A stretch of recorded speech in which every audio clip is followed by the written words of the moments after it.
Hello. Amazing. Amazing. Thank you, everyone. And it's a pleasure to be here. Moses. Allow me to introduce Moses. Moses is a seasoned technology expert with experience in Africa's leading telcos and currently sits as ABSA's Chief Information Officer. Moses, I'm delighted to have you here, and I think we'll just kick it off. The theme is digital transformation. Over the last few years, consumers have demanded more from banks. Long gone are the days banks could shut their doors and clients would knock and they would not be open, especially after the hours of business as we know them were over. How do banks, especially in today's high demand era, cope with the needs of consumers, especially in a 24-hour economy? How do banks who are used to the traditional 9 to 5 p.m. cope with this demand? Yeah, thanks, Kiiru. Pleasure being on a panel with you, and glad to see you again, and happy to be here. And good morning, everyone. I think, that's a really good question, and banks have been in existence, for centuries. It's a very traditional, old industry, and technology has really evolved and continues to evolve really rapidly. And we saw, what the economist dubs tech acceleration during the COVID period, where it's estimated that technology accelerated 5 years just within those 2 years of COVID. And so definitely there's a challenge present for banks to adopt technology really fast and offer customers the ability to transact and bank round the clock. And what banks need to do is to really create robust and multiple digital channels that customers can use in order for them to transact accordingly. And that's something that's probably easy to say, because banks, having been in existence for such a long time, of course, they've developed what we call technology debt or legacy technology. And in order to create those digital channels that are easy to use with a wow customer experience capability, banks somewhat have to kind of create a parallel bank that still interfaces with the legacy and offers these digital services to customers right at the convenience of their mobile phone or whatever channel that they have, from the convenience of their workplace or even their homes. Brilliant, thank you. I find myself, especially even in my own company, serving the needs of our CTO, our technology department. And we have a joke where I say, I work for the CTO. And it turns out that the CTOs, or the people in charge of technology, actually the most powerful people at the bank, in my opinion. And with that, you mentioned that banks, they've been in existence for a long time.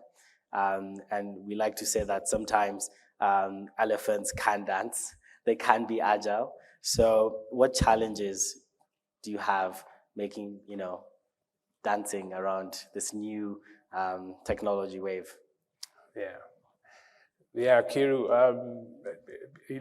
again, you raise a good question, and I like your space. You're potentially a traditional banking disruptor as the CEO of Fingo. And I think what banks need to do, to your question, is embark on the digital transformation journey. And indeed, as you call it, we need an elephant that can dance. And we have a challenge also. You could call it an elephant, given the legacy that exists. And rather than taking on the elephant in one shot, you can take it in chunks. And when you say digital transformation, there are aspects to it.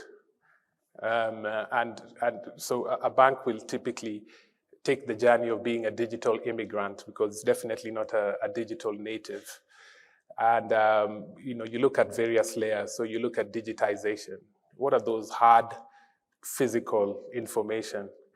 You have to digitize those. And the moment you digitize those, you have some low-hanging fruits that enable maybe processes that required somebody or a department to look at, say, for instance, collateral. When you digitize those, you create efficiencies there. And then you look at digitalization, where you adopt technologies and innovations that also create efficiency. You look at cloud adoption, you look at applications that expose channels to customers. And you put all this together and you embark on digital transformation, where you have a system or the ecosystem that's pushing the bank in that direction. And within the organization, you have to look at it culturally as well.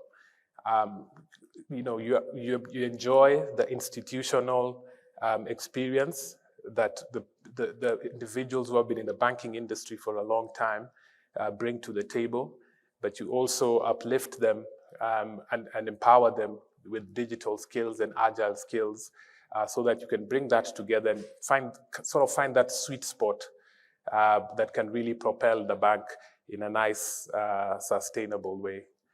So you have to look at all facets: the technology, the people, the processes, and deal with it accordingly. That's fascinating. You mentioned culture and a couple of other things. It's effectively not just a digital transformation, but you're transforming the entire institution, the DNA of the institution. How does this affect the interoperability of your industry, and how banks can work with other financial service providers, how they can create new products? What would be the difference between a digital first bank in that process and someone who's not digital first? Yeah, again, I think, the question that you ask, is really good food for thought. And it's a question that, we talk about and we engage with back at ABSA on a daily basis as we shape our strategy and we get ourselves to really leverage on these from these new opportunities. So a number of things come to mind. There's partnership. It might take too much to try and build everything internally. So, where it is strategic, you have to create the rails for effective partnerships.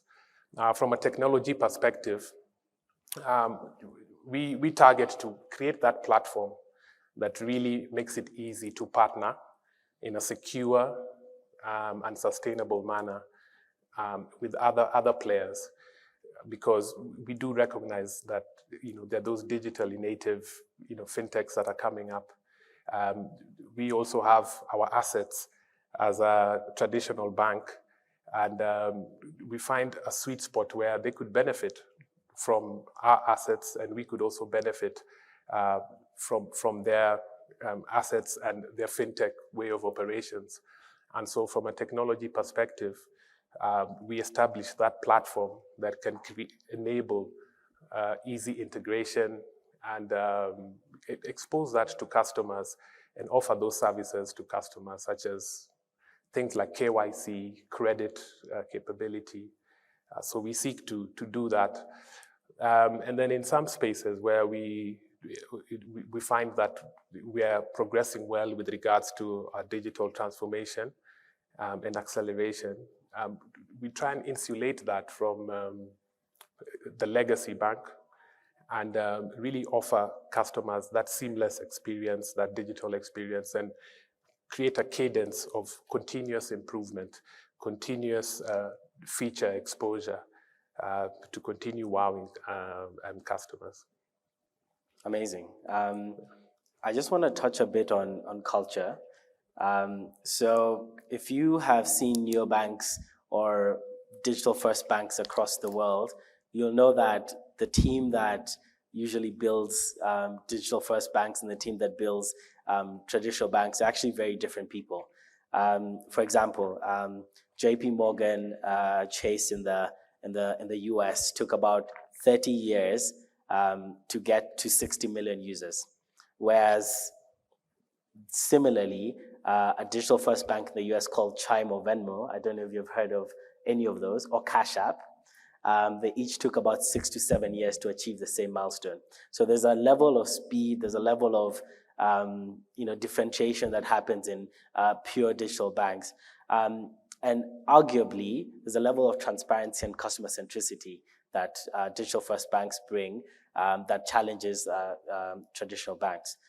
So in respect to that, how have you seen the cultural change, or have you been able to manage the cultural change within the bank so that it actually truly does become digital first and customer centric? Yeah, again, excellent question. And not only in the banking industry, you look at your Twitter, your Facebook, going to hundreds of millions of users in a very short span of time. You look at Amazon, and then you look at Walmart and what Walmart had to do to catch up to or to compete effectively with Amazon. Maybe coming closer to the banking space, IMG, for instance, they went the route of acquiring a digital native bank, and that propelled them. So they went from, say, 5 releases a year in terms of their digital banking propositions to a release almost every 2 weeks. And that sounds fantastic on paper, but I wish I was there. I wish I was in that room as that was getting crafted and that was coming to fore. So definitely, if you're delivering a new feature every 2 weeks, it means you're agile to the core. And what does that mean? It means you have people who understand agile and agile ways of working. Going a bit deeper, you definitely have Scrum Masters. You've created an environment for DevOps, and you have migrated your applications to be cloud ready. And where you can't push them to public cloud, you've created on-premise cloud capability. And so with those technical rails in place, also from a commercial perspective, you have tribes, and you've really transformed the mindset of the people to really think in an agile way. And you've created that really good cohesion between commercial colleagues and technology colleagues. And so once you have those rails in place, then you're able to you do have now that capacity to really move fast and compete or compare yourselves almost on a parallel with somebody who's the digital native. I think the challenge for banks is the legacy, which works well,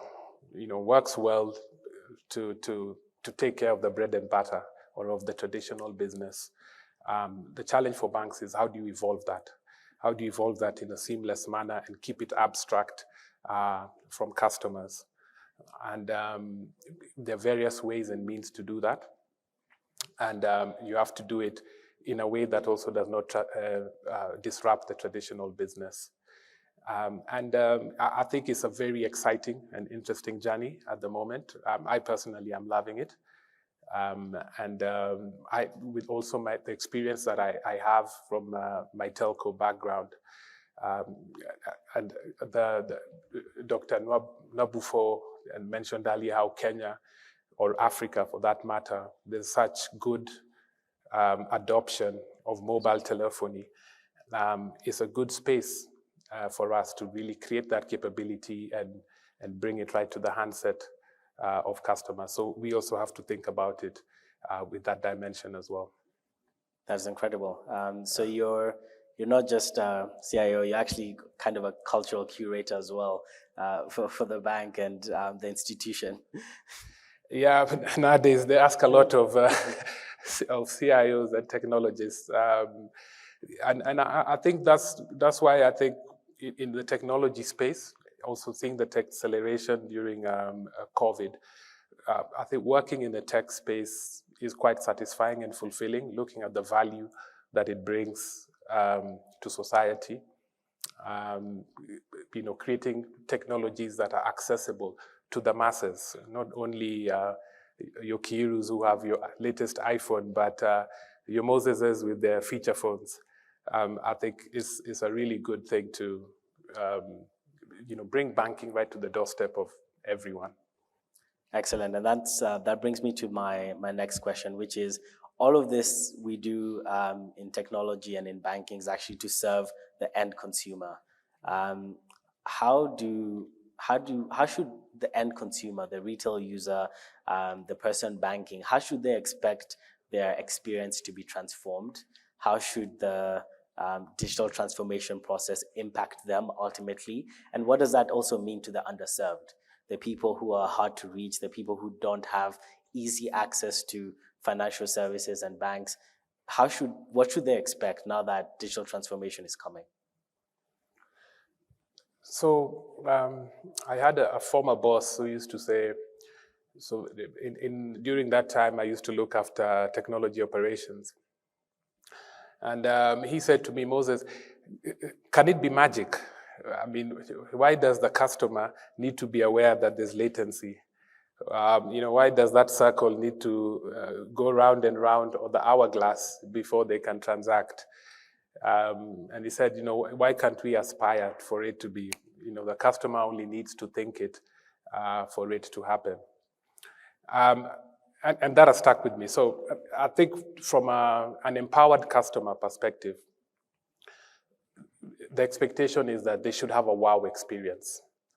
An experience where it's really convenient for them to do their transaction, for them to execute their lifestyle or their financial requirements right from the convenience of wherever they may be.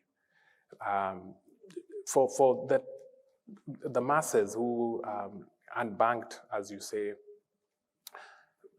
we really have to also curate or create technologies that are accessible through whatever digital means they may have, even if it is a feature phone or a low-end smartphone. We have to create interfaces or portals that also provide for that seamless experience for that customer. And I think that the mobile phone is a really powerful tool for us to get that reach. And it's amazing what a mobile phone has done. I mean, it has taught even the illiterate how to count from 0 to 9.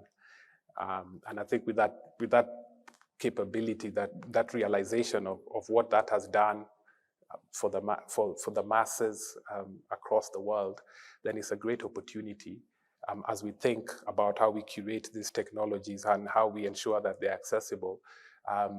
We make it accessible across the board. I like one specific term you used, which is it's like magic. Yeah. So good technology should feel like magic. Absolutely. It should feel seamless. It should feel marvelous. Absolutely. And I'm sure the first time someone made a phone call and spoke to someone across the world, it felt like magic. It felt like magic, yeah. And the first time you sent money and you didn't have to take 3 days, felt like magic. Absolutely. So it's brilliant that we are magicians. Absolutely. So just moving on to, I guess, what I think should be the last question. We are collecting a lot of data. We are collecting a lot of consumer data. We effectively live our digital footprints online. But with banks, it is very personal data. It is data about how we spend our money. It is data about where we spend it, how much we earn, our bio data. The bank effectively becomes a really, really strong and capable data vault. How is that data, which is the most valuable asset in the world right now, or rather commodity, how is the bank or how are technology providers thinking about the safety of that data and protecting it? Yeah, again, excellent question. So it's a huge responsibility. it's a huge responsibility that any bank carries. We are lucky in Kenya that we now have the Data Protection Act, and you know, so the facets, the data subject, the data controller, the data processor, we look at it across these three spheres. I think from a technology perspective or from a banking perspective, we have to look at the aspects to do with encryption. If you're moving this data, what are the standards of encryption that you've employed?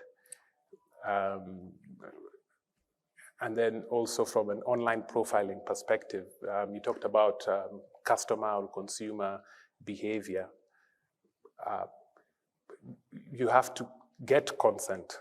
You have to create the capability to have consent of how you're going to use this data, and you know, customers need to opt in. And so you have to think of all that and create a framework for that. Additionally, you have to you know, have policies around retention and how you keep this data and how you use it. And the whole organization needs to get involved. You have your legal and compliance guys, your technology guys, your risk guys and girls, and you have to revisit this periodically to ensure that you have a very tight framework to ensure that the customer is always protected and is taken care of. And in the unfortunate event, because it could happen, there is a data breach, you have to have you have to enrich your incident management mechanism to ensure that you know, you report the breach in good time. And you know, you also make the customer aware of the challenge that has transpired. I don't want to mention names, that, like you know, like you saw down in South Africa, the challenge that we had with one of the credit reference bureaus. So again, it's a huge responsibility, and the entire organization has to think about it holistically and really put the controls in place to ensure that a customer is fully protected. Additionally, in parallel to it being a huge responsibility, it's also a significant opportunity. And it need not be overly complex. You know, there's some aspects of data that can really add value to the customer, or even improve their experience, or even go the direction of magic, as you say. For instance,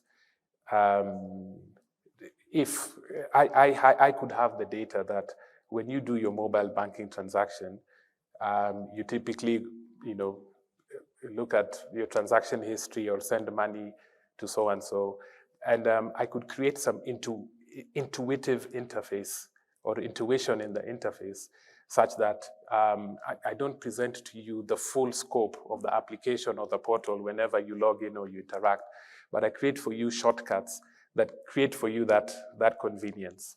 Yeah. So I mean, the data space is also amazing. If you take the technical data alone, it creates efficiency in the organization. You can write machine learning algorithms for quick reaction or self-remediating or self-healing applications and systems, you know, without necessarily going into the realm of customer data. Yeah, but to answer your question specifically, of course, it has to be looked at holistically and ensure the customer is protected. If you're going to use data for a business opportunity, it has to be anonymized so that you can't relate that data to a particular customer. Yeah. Okay, brilliant. So we're out of time, but Moses, Okundi, thank you so much for this amazing conversation, and to our audience, thank you so much for listening. It's been incredible, and yeah, have an incredible rest of the conference. Thank you. Thank you, Kiiru. Always a pleasure. Wow. Thank you so much. Powerful indeed. Thank you so much, Mr. Kiiru. A memento for him also, presented by Dr. Let's give them all one big round of applause.